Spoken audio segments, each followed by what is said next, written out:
حدیث پاک سنیں گے آپ کی طبیعت بڑی ٹھنڈی ہوگی۔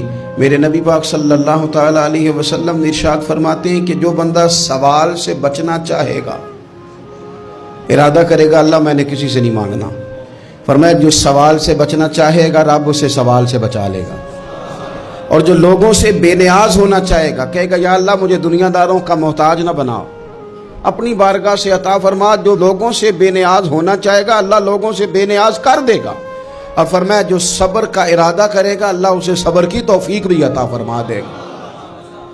ارادہ تو کرے، پروگرام تو بنائے، توفیق تو اللہ دے گا۔ جو صبر کا ارادہ کرے گا اللہ صبر کی توفیق بھی عطا کر دے گا۔ اور حضور صلی اللہ تعالی علیہ وسلم فرمانے لگے یاد رکھو کسی بندے کو جو بہترین تحفہ دیا گیا ہے نا، اگر کسی کو کوئی بہترین عطیہ ملا ہے تو پھر اللہ تعالیٰ نے اسے صبر عطا فرمایا ہے۔ یہ بہترین تحفہ ہے، اس سے زندگی سنور جاتی ہے، اس سے انسان باوقار اور مطمئن ہو جاتا ہے، اس سے اس کے شب و روز آسانی سے بیتتے ہیں، وہ دنیا کی پگڈنڈیوں سے آسانی سے گزر کے اللہ کی بارگاہ عالی مرتبت میں سرخرو ہو کر حاضر ہو جاتا ہے۔ لیکن اگر بے حوصلہ ہو، صبر نہ ہو، پھر نقصان روز بروز بڑھتا ہے۔ اور پھر میرے رسول پاک صلی اللہ تعالی علیہ وسلم ارشاد فرماتے ہیں کہ اصل بات یہ ہے کہ اللہ تعالیٰ نہ کسی بندے کا درجہ بلند کرنے کا ارادہ فرماتا ہے، لیکن اس کے اعمال اس طرح کے نہیں ہوتے کہ اس کا درجہ بلند کیا جائے۔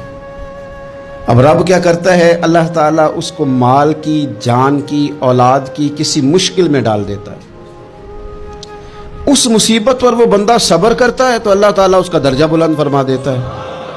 اعمال اس قابل نہیں تھے کہ درجات بلند ہوں، وہ اعمال کی بنیاد پر نہیں کر سکتا تھا تو اللہ نے کسی مشکل میں ڈال کے نا اپنے فضل سے درجہ بلند کر دیا۔ اب جو راہ طریقت کا مسافر تھا، جو سلوک کی منازل طے کر رہا تھا، جو اللہ رسول کے قریب جانے چاہ رہا تھا، اس کے لیے کتنی آسانی ہو گئی کہ مجاہدہ تو زیادہ نہ کر سکا، کثرت سے نفلی صوم و صلات کا بندوبست تو نہ کر سکا، تھوڑا سا صبر کیا، رب نے اپنا اور اپنے محبوب کا قرب عطا فرما دیا۔ تو یہ تو آپ صبر کرنے کے لیے جب نکلے ہیں تو آپ نے تو رب رسول کو پا لیا ہے۔ یہ صبر تو وہ والا سفر ہے جس کی جو منزل ہے وہ اللہ رسول کا قرب ہے۔ ہم لوگ تھوڑی تھوڑی باتوں میں حوصلہ ہار جاتے ہیں، صبر چھوڑ جاتے ہیں، پریشانی بڑھ جاتی ہے، پتہ نہیں ایسے محسوس ہوتا ہے کہ جیسے یہی بندہ دنیا کا سب سے دکھی بندہ ہے۔ تو ایک تو یہ کہ ذاتی حیثیت سے صبر کرے، ایک یہ کہ پھر دشمن کا جب مقابلہ ہو، آمن نصبرو و صابرو، آپ کا جب مقابلہ سامنے کسی کے ساتھ ہو تو پھر تیر، تلواریں، اسلحہ، بندوقیں یہ نہیں زیادہ لڑتی، میدانوں میں حوصلے لڑتے ہیں، میدانوں میں صبر لڑتا ہے، میدانوں کے اندر توانائیاں لڑتی ہیں۔ میدان کربلا کے اندر کوئی مقابلہ نہیں تھا تیر کا تیر کے ساتھ، تلوار کا تلوار کے ساتھ کوئی مقابلہ نہیں تھا۔ میدان کربلا کے اندر ظلم کا صبر سے مقابلہ تھا۔ فتح کے ڈنکے یزید نے بجائے تھے، جشن ابن زیاد نے منایا تھا، لیکن قیامت تک اللہ نے جو فتح عطا فرمائی ہے تو وہ حسین ابن علی کے صبر کو عطا فرمائی ہے،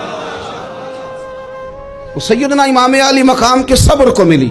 عزیز بھائی، صبر ہی ہمیشہ فاتح ہوتا ہے، صبر ہی جیتا کرتا ہے، صبر ہی کامیابیاں دیتا ہے، نتیجے صبر کے نکلتے ہیں، صبر کے، حوصلے کے نتیجے ہوتے ہیں۔ ہماری جلد بازی ہمیں شکست خوردہ کر دے گی، ہمارا حوصلہ نہ ہونا ہمیں ہرا دے گا، ہم کمزور پڑ جائیں گے اگر ہم بے حوصلہ ہو جائیں گے۔